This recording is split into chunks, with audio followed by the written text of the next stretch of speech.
Wife കൊടുത്തയച്ചാ പേടിക്കണ്ട. മനസ്സിലായി. ഷൊക്കത്ത് കേൾപ്പിച്ചാ നിങ്ങൾക്ക് തന്നെ കാരം. നാളത്തെ സ്പെഷ്യൽ ഡേ ഉണ്ടോ? ആ നാളെന്താ വെഡിങ് ആനിവേഴ്സറിയാ? ഷൗക്കത്ത് തന്നതാ ഗിഫ്റ്റ്? നാട്ടിൽ നിന്ന് അയച്ചാ വന്ന? എന്നോട് പറഞ്ഞു ഷൗക്കത്ത് തന്നതാന്ന് പറഞ്ഞു. നിങ്ങളെ ഏൽപ്പിക്കാനാ പറഞ്ഞു.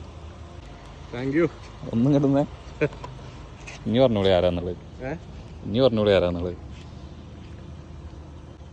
ഹാപ്പി വെഡിങ് ആനിവേഴ്സറി എന്ന് എഴുതിയിരിക്കണത്. നാട്ടിൽ നിന്നാവും. ആരാണ്? വൈഫാവും. ഉറപ്പാ? കൺഫേമാ? അപ്പം എന്തായാലും happy wedding anniversary in advance. നാളല്ലേ? ഇന്ന് 10 മണി 10:30 ആകുമ്പോഴാണ് തരാൻ പറഞ്ഞു. നാളത്തെ 12 മണിക്ക്. എന്താ പറയാള്? ആരെ കൊടുത്തയച്ചെന്ന് വിചാരിച്ചാൽ അയാളോട് എന്താ പറയാള്?